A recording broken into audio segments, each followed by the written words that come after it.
আচ্ছা, গত ভিডিওতে আমি আয়তক্ষেত্রের পরিসীমা, ক্ষেত্রফল এবং কর্ণের দৈর্ঘ্যের যে সূত্রগুলো ছিল সেগুলো আলোচনা করেছিলাম এবং একই সাথে বর্গক্ষেত্রের ক্ষেত্রফল, পরিসীমা এবং কর্ণের দৈর্ঘ্য সূত্র আলোচনা করেছিলাম। আজকে আমি মূলত যে বইয়ের যে এক্সারসাইজের অঙ্কগুলো আছে সেগুলো করব কোষে দিকে 15.1-এর, এবং আগের দিনে যে সূত্রগুলো আলোচনা করেছিলাম সেগুলো যেটা আসবে, যে সূত্র দিয়ে আমাদের অঙ্ক হবে তখন সেটা একটু হালকা করে আলোচনা করে দেওয়া হবে। তাহলে আজকে শুরু করি। 3 অঙ্কটা দেখো, বলছে বিরাটি মহাজাতি সংঘের আয়তকার মাঠের দৈর্ঘ্য প্রস্থের অনুপাত 4:3। মাঠটির চারদিকে একবার হেঁটে এলে 336 মিটার পথ অতিক্রম করা হয়। মাঠের ক্ষেত্রফল তবে কত হবে হিসাব করতে হবে। আচ্ছা, আয়তক্ষেত্র দেখতে কেমন হয়? খানিকটা এরকম। যদি আমি এখানে ছবি আঁকাই,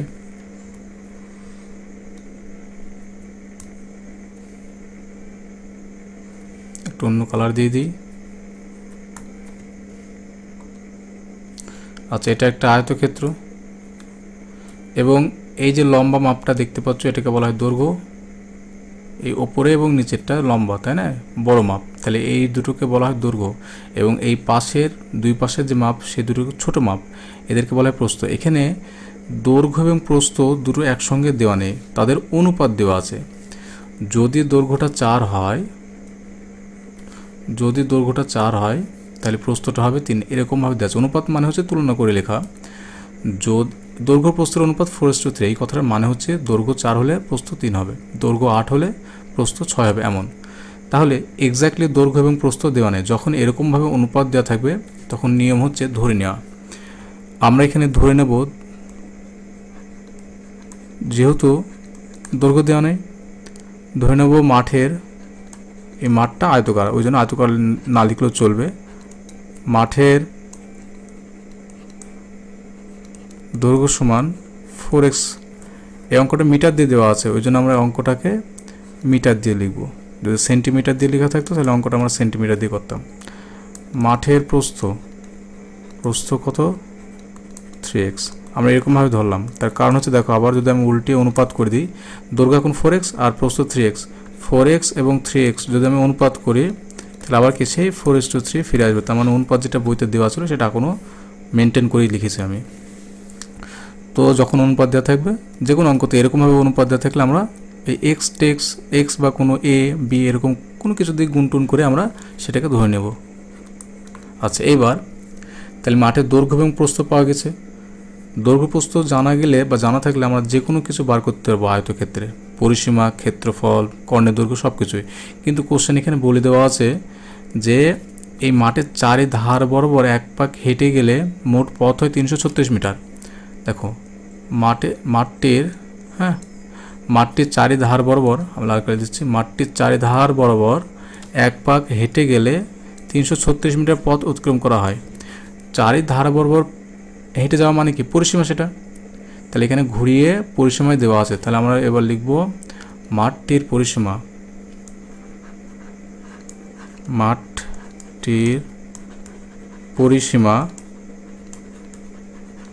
সমান, এবার পরিসীমা, যে কোনো আয়তক্ষেত্রে পরিসীমার সূত্র হচ্ছে 2 ইন্টু দৈর্ঘ্য প্লাস প্রস্থ, 2 ইন্টু দৈর্ঘ্য প্লাস প্রস্থ। এটা হচ্ছে আয়তক্ষেত্রের পরিসীমার সূত্র, মনে রাখতে হবে। এবার এখানে আমরা দৈর্ঘ্য জায়গায় দৈর্ঘ্য লিখে দেবো এবং প্রস্থ জায়গায় প্রস্থ লিখে দেবো। তাহলে দৈর্ঘ্যটা কত? 4x। তাহলে দৈর্ঘ্য আর লিখলাম না, দৈর্ঘ্য জায়গায় দৈর্ঘ্য যে ভ্যালু সেটা লিখলাম, প্লাস প্রস্থ হবে, প্রস্থ কত? 3x বসিয়ে দিলাম মিটার, যেহেতু অঙ্কটা মিটার দিয়ে করানো আছে। এবার এটা যোগ করলে কত হবে? 2 বাইরে আছে, থাক। 4x এবং 3x যোগ করলে কত হয়? 7x হবে, এত মিটার। তাহলে এটা কত হবে শেষমেশ? 7 দুগুণে 14x মিটার। আর কোশ্চেনে আমরা পরিসীমা বার করলাম 14x মিটার, আর কোশ্চেনে পরিসীমা দেওয়া আছে 336 মিটার। তাহলে শর্তানুসারে বা প্রশ্ন অনুসারে যে যেরকম খুশি লেখো, অসুবিধা নেই। শর্তানুসারে 14x = 336, বা এখান থেকে x পাওয়া যায় 336 ভাগ এই 14টা নিচে আসবে, 14 দিয়ে যদি আমি কেটে দিই 14 দুগুণে 28, 5 56, 4 14 56, তাহলে এক্সের ভ্যালু আমরা কত পেলাম? X is equal to 24। এটা এক্সের ভ্যালু, কিন্তু এক্স কি দৈর্ঘ্য প্রস্থ কিছু কি ছিল না, ডিরেক্ট দৈর্ঘ্য প্রস্থ এক্স না, দৈর্ঘ্যটা হচ্ছে 4x এবং প্রস্থটা 3x। তাহলে আমি এখানে লিখে দিচ্ছি। তাহলে মাঠের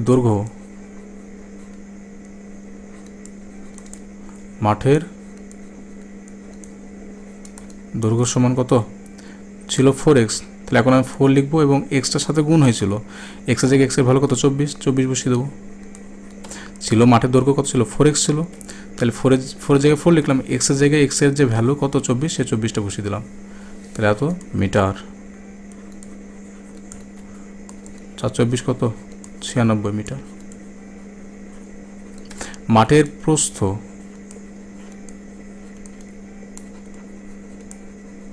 প্রস্থ কত হবে? 3 গুণ এক্স। মাঠের প্রস্থটা 3x, তাহলে 3 গুণ এক্স লিখবো আমরা। 3 ইন্টু এক্সের ভ্যালু কত? 24, গুণ হয়ে আছে, ব্র্যাকেট দিতে পারো অথবা ডট দিতে পারো। আমি এখানে ব্র্যাকেট দিলাম, আগেটা ডট দিয়েছিলাম, কোনো সমস্যা নেই। তাহলে 3 গুণ 24 কত হয়? 72 মিটার। এইবার কোশ্চেনে চেয়েছে মাঠের ক্ষেত্রফল হিসাব করি। অতএব মাঠের ক্ষেত্রফল মানে হচ্ছে ভেতরের জায়গাটাকে বলা হয় ক্ষেত্রফল, যেখানে আমরা চাষাবাদ করি বা ঘর বাড়ি তৈরি করি এইগুলো। তাহলে মাঠের এই পরিসীমাটা কত বলেছে কোশ্চেনে? হিসাব করতে হবে। তাহলে মাঠের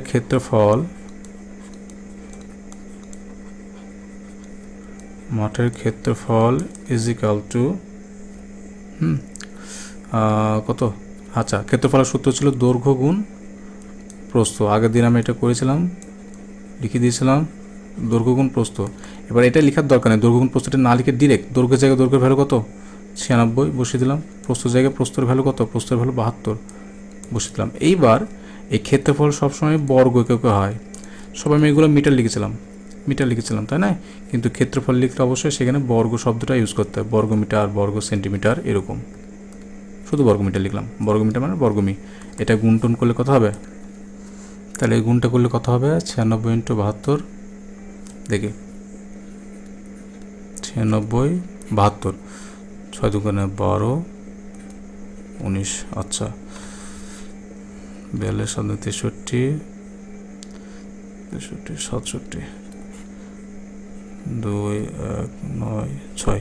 তাহলে এটা গুণটুন করলে আমরা পাচ্ছি 6912 বর্গমিটার। তাহলে এটা হবে আমাদের অ্যান্সার। মাঠের ক্ষেত্রফল সমান কত হবে? 69 বা 69 12 6912 বর্গমিটার।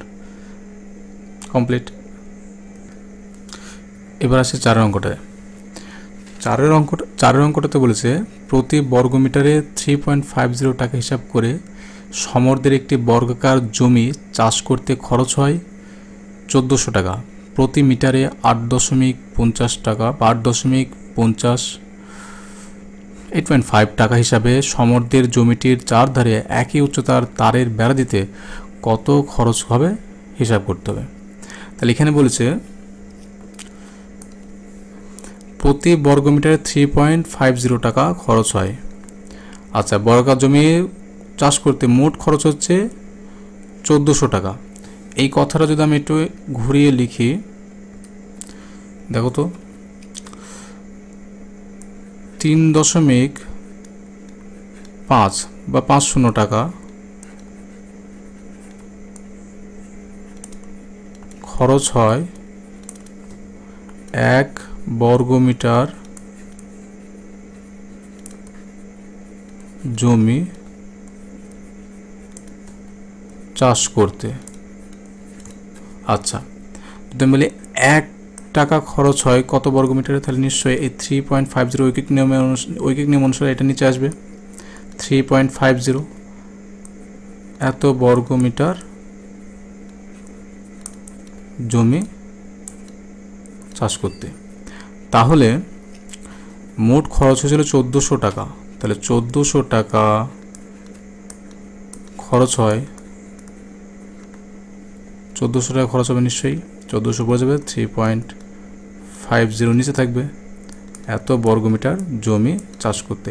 যদি আমি এখানে হিসাব করি এই দশমিক উঠিয়ে দিলে উপরে 10 আসবে। এবার কাটাকুটি করো, সরি 100 হবে, 0 0 কেটে যাবে, 7 দিয়ে কাটলে 5 হয়, একে 7 দিয়ে কাটলে কত হবে, 7 2 14 0 0। আচ্ছা 5 দিয়ে কাটলে 1, 5 2 10, তার মানে এটা হবে 400 বর্গমিটার জমি চাষ করতে। তার মানে অ্যাকচুয়ালি এই মাঠটা ছিল না 400 বর্গমিটারের, যে বর্গাকার মাঠের কথা বলেছে, জমির কথা বলেছে, সে জমির ক্ষেত্রফল ছিল 400 বর্গমিটার। বর্গমিটার মানে নিশ্চয়ই সেটা ক্ষেত্রফলের কথাই বলছে। অতএব আমি এটা লিখে নিই, জমিটির ক্ষেত্রফল, জমিটির ক্ষেত্রফল 400 বর্গমিটার। আচ্ছা এইবার একটা জমির ক্ষেত্রফল দেওয়া আছে, আর ক্ষেত্রফল বার করতে গেলে আমাদের দৈর্ঘ্য প্রয়োজন হয়, কিন্তু এখানে দৈর্ঘ্য দেওয়া নেই। আমরা এক কাজ করে ধরি নিই, জমির দৈর্ঘ্য, ধরি জমির দৈর্ঘ্য সমান x মিটার, এটা ধরে নিলাম। তাহলে জমির ক্ষেত্রফল কত হবে? আমরা জানি ক্ষেত্রফলের সূত্র হচ্ছে বাহুর দৈর্ঘ্যের স্কয়ার, বা বাহুর স্কয়ার বললে হয়, অসুবিধা নেই। বাহুর দৈর্ঘ্যের স্কয়ার হয়, এত বর্গমিটার হয়। এখানে বাহুর দৈর্ঘ্যটা কত, x, তাহলে x এর স্কয়ার হবে, বাহুর দৈর্ঘ্য x বসালাম, আর এই মাথায় স্কয়ার স্কয়ার বর্গ মিটার। আর একটু আগে আমি জমির ক্ষেত্রফলটা কত লিখলাম, 400 বর্গমিটার। তাহলে শর্তানুসারে এইখানে লিখি, তাহলে শর্তানুসারে ক্ষেত্রফল আমি এখন বলছি x স্কয়ার, আর ক্ষেত্রফল কত পেলাম, একটু আগে হিসাব করেছিলাম 400, তাহলে এই দুটো সমান। তাহলে এখান থেকে কী পাওয়া যায়, x ইজিক্যাল টু রুট, এই স্কোয়ারটা ডান দিকে স্কোয়ার বাঁ দিকে আসলে রুট হয়ে যায়, রুট ওভার 400, বা x এর ভ্যালু কত হবে, 400 মানে আমরা জানি 400 যদি ভাঙি তাহলে আমরা জানি 400 রুট করলে 20 হয়। যদি না বুঝতে পারো তাহলে এখানে 400টাকে ভাঙবে, ভেঙে দেখবে এরকম পাবে, 400কে অ্যাকচুয়ালি এরকমভাবে লেখা যায় না, 4 গুণ 100, 4 গুণ 100, আর 4 ভালো করে লিখি, 400 মানে তো এরকম না, রুট ওভার 400, 400 মানে কীরকম, রুট ওভার 4 গুণ 100, তো 4 রুট করলে 2 হয়, এবং 10 100 রুট করলে 10 হয়, তাহলে শেষমেশ 20 পাই। একই রকমভাবে তাহলে এক্সের ভ্যালু কত পেলাম আমরা, 20, মানে জমির দৈর্ঘ্য হলো 20 মিটার। লিখে নিই তাহলে, জমির দৈর্ঘ্য সমান 20 মিটার। এবার কোশ্চেন বলেছে প্রতি মিটারে 8.5 টাকা হিসাবে সমর্থের জমিটির 4 ধারে একই উচ্চতার তারের বেড়া দিতে। ওই 4 ধার বরাবর যদি বেড়া দিই, কোনো বর্গাকার জমির 4 ধার বরাবর বেড়া, একটা বর্গক্ষেত্র, 4 ধার বরাবর বেড়া দেওয়া মানে কি, পরিসীমা। তাহলে এখানে পরিসীমার কথাই বলেছে, তাহলে 4 ধার বরাবর বেড়া দিতে 1 মিটার খরচ হয় 8.50 টাকা। তাহলে টোটাল বেড়া দিতে কত খরচ হবে, তাহলে আমরা দেখব জমির পরিসীমা কত হয়। জমির পরিসীমা 20 গুণ 4 হবে, কারণ বড় ক্ষেত্রে পরিসীমার সূত্র হচ্ছে 4 গুণ বাহুর দৈর্ঘ্য, 4 গুণ বাহুর দৈর্ঘ্য, বাহুর দৈর্ঘ্য গুণ 4। আচ্ছা এক কাজ করি, এটাকে সোজা করে লিখি, বড় ক্ষেত্রে পরিসীমার সূত্র হচ্ছে 4 গুণ বাহুর দৈর্ঘ্য, বাহুর দৈর্ঘ্য কত পেলাম, জমির দৈর্ঘ্য 20, তাহলে 4 গুণ 20 এত মিটার, এটা গুণ করলে হবে 80 মিটার। এইবার প্রত্যেক মিটারে খরচ হয়েছে 8.50 টাকা হিসাবে, তাহলে অতএব মোট খরচ বেড়া দেওয়ার জন্য, বেড়া মানে কি 4 ধার বরাবর বেড়া দিতে হয়, তো 4 ধার বরাবর মাপ মানে তো পরিসীমা সেটা। তাহলে বেড়ার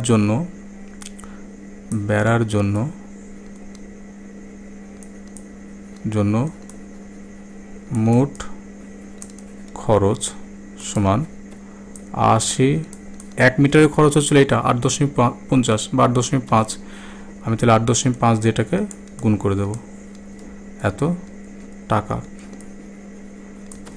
তাহলে গুণ টুন করলে কত হবে, 8 5, আচ্ছা এটা গুণ করলে 8 5 কত হয়, 40, 7 4, 7 4, 8 8 64, 68, এই শূন্য আর এই শূন্য জুড়ে দাও এবং দশমিকটা 2 ঘর পর এইখানটাতে একটু ফাঁকা করে লিখি, দশমিকটা 2 ঘর পর হবে, 1 ঘর 2 ঘর, না পারলে পাতে গুণ করে নেবে, দেখবে এইটা হবে এত টাকা সমান কত হচ্ছে তার মানে 480 টাকা। কমপ্লিট। এবার 5-এর অঙ্কটা, সুহাসদের আয়তকার জমির ক্ষেত্রফল 500 বর্গমিটার। একটা জমি আছে যেটা আয়তকার, তার ক্ষেত্রফল 500 বর্গমিটার। জমিটির দৈর্ঘ্য 3 মিটার যদি কমিয়ে নিই এবং প্রস্থ যদি 2 মিটার বাড়িয়ে দিই তাহলে জমিটি বর্গাকার হয়ে যাবে, দেখতে বর্গক্ষেত্রাকার লাগবে। তাহলে সেই ক্ষেত্রে সুহাসদের জমির দৈর্ঘ্য এবং প্রস্থ কত ছিল? আচ্ছা, তাহলে প্রথমে আমরা আয়তক্ষেত্র এবং একটা বর্গক্ষেত্র ছবি নিই।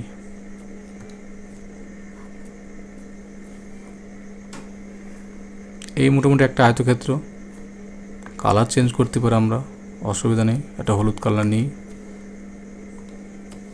আচ্ছা, আরেকটা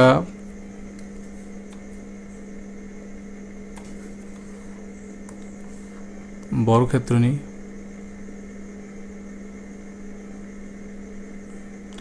বর্গক্ষেত্র মোটামুটি মাপ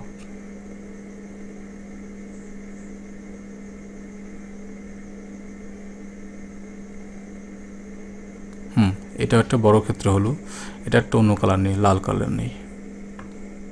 আচ্ছা,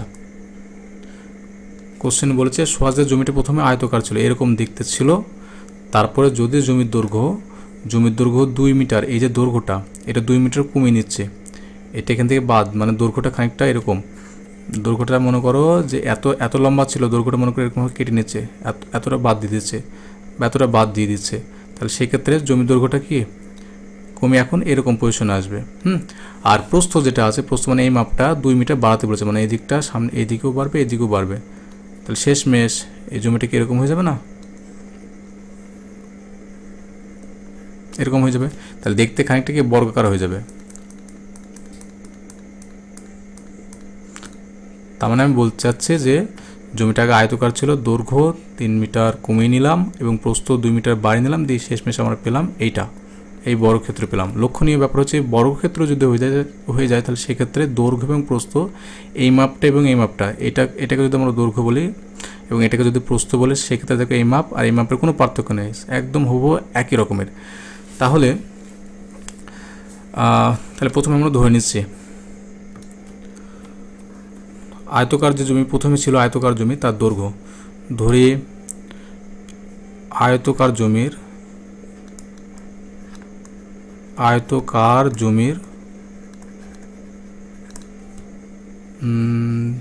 দৈর্ঘ্য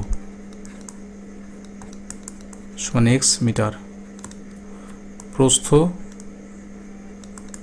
সমান y মিটার। এইবার আমাকে বলো জমির ক্ষেত্রফল তাহলে কী হবে? ক্ষেত্রফলের সূত্র একটু আগে লিখলাম যে দৈর্ঘ্য গুণ প্রস্থ হয়, তাহলে দৈর্ঘ্য x এবং প্রস্থ y, তাহলে দৈর্ঘ্য এবং প্রস্থর গুণফল করলে কি xy হবে, এত বর্গমিটার। কোশ্চেনে দেওয়া আছে ক্ষেত্রফল সম্পর্কে কিছু, হ্যাঁ, জমির ক্ষেত্রফলটা 500, তাহলে শর্তানুসারে xy =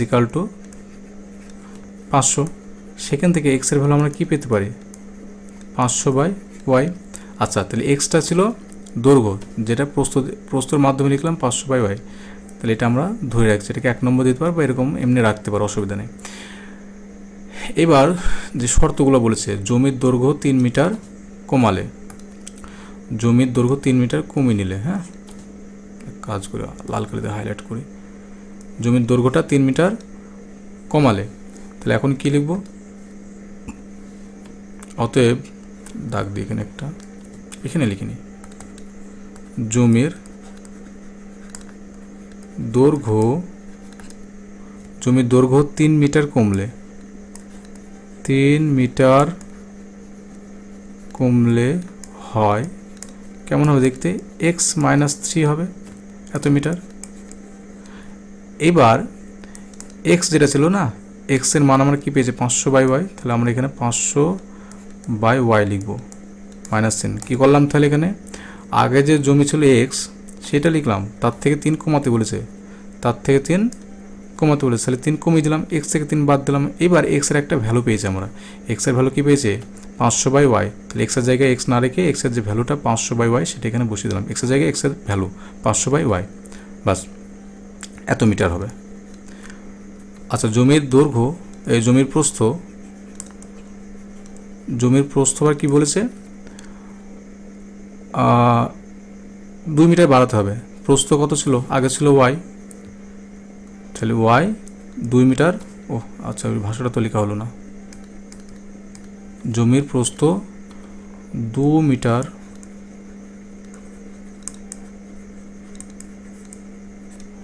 বাড়ালে হয় সমান কী হবে y প্লাস 2, এত মিটার। প্রস্থ আগে ছিল y ছিল 2 মিটার বাড়াতে বলেছে, প্লাস 2 করে নিলাম। আচ্ছা এইবার এই যে জমির দৈর্ঘ্য এবং প্রস্থ চেঞ্জ করলে দেখতে জমিটা কেমন হয়ে যাবে, এই বর্গক্ষেত্রাকার হয়ে যাবে, তার মানে তখন দৈর্ঘ্য এবং প্রস্থ সমান হয়ে যাবে। অতএব এই জমিটি ওই জমিটি বর্গাকারে পরিবর্তিত হবে,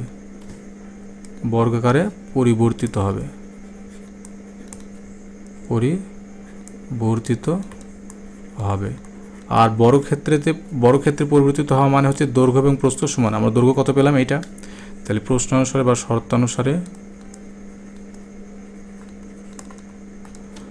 দৈর্ঘ্য হচ্ছে এটা 500/y - 3 ইজিক্যাল টু, এবং প্রস্থ এখন কত y প্লাস 2, তাহলে এই দুটো সমান হবে।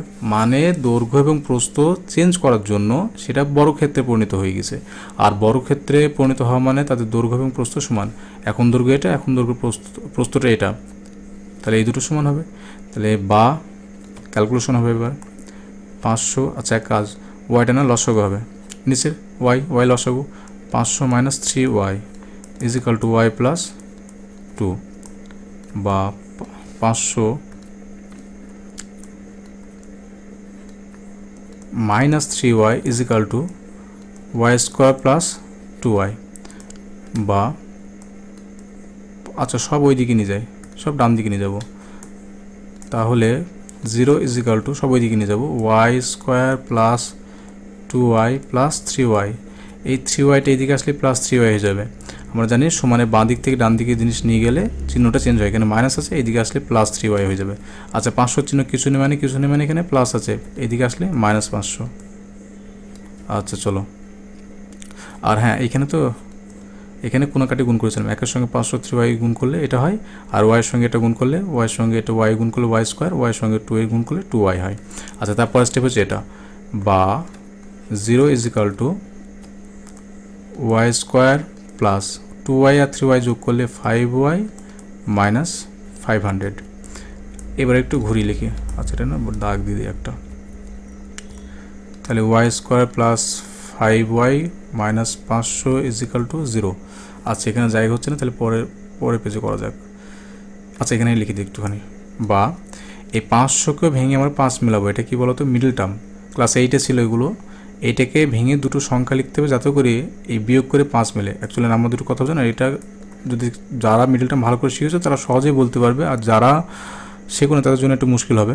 500কে ভেঙে যদি আমি 25 যোগ 20 লিখি, সরি 25 বিয়োগ 20 লিখি, 25 থেকে 20 বাদ দিলে 5 হয়, আর দেখো লক্ষ্য করো 25 এবং 20 গুণ করলে 500 পাওয়া যায়। আমি তাহলে এই যে 5টাকে এরকমভাবে লিখবো, এমন দুটো সংখ্যায় লিখবো যে দুটো বিয়োগ করলে 5 হয় এবং গুণ করলে এই 500টা পাওয়া যায়, ইজিক্যাল টু 0। আচ্ছা পরে ক্যালকুলেশনটা তাহলে কী হবে,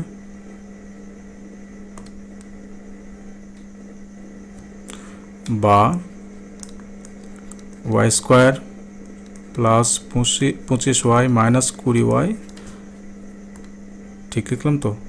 হ্যাঁ, y স্কোয়ার 25-এর সঙ্গে y, আচ্ছা এখানে তো মাইনাস একটা 500 লিখিনি আমি, আচ্ছা এখানে না, আচ্ছা -500টা লিখতে ভুলে গেছিলাম, ইজিক্যাল টু 0।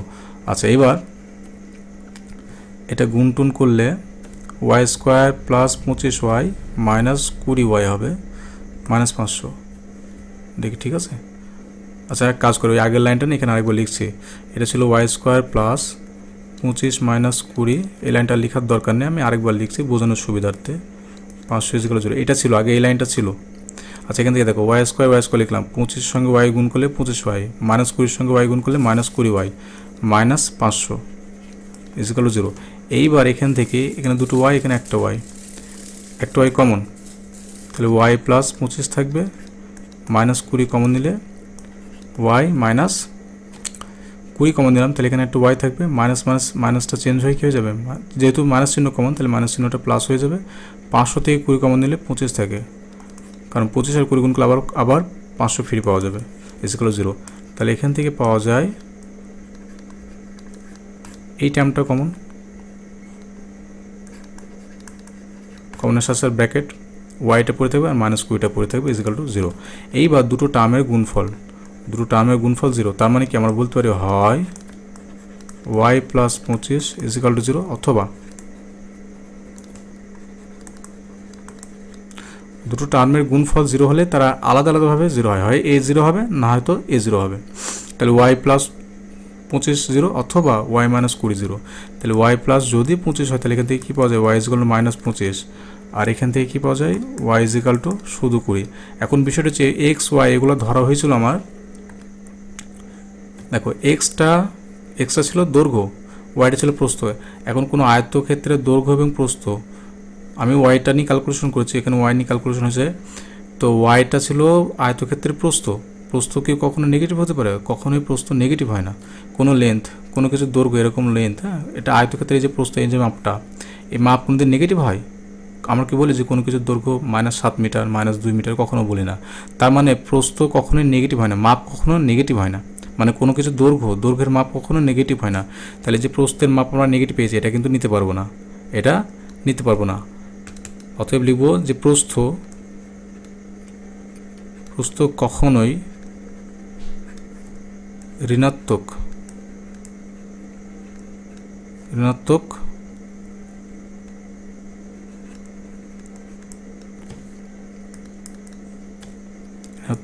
হতে পারে না, তাই y ইজ ইকাল টু -25, এই মান গ্রহণযোগ্য নয়।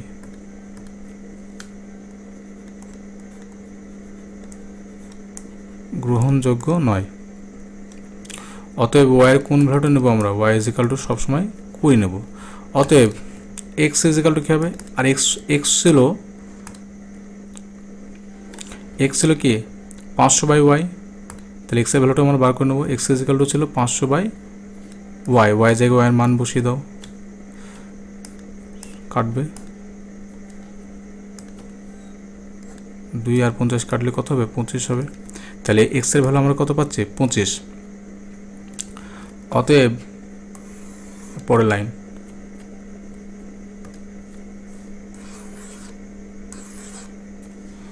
আচ্ছা, অতএব আয়তক্ষেত্রটির বা জমির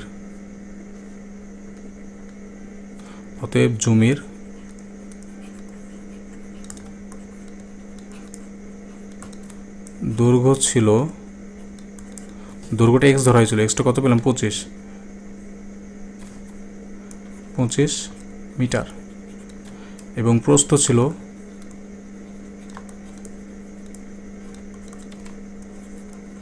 20 মিটার।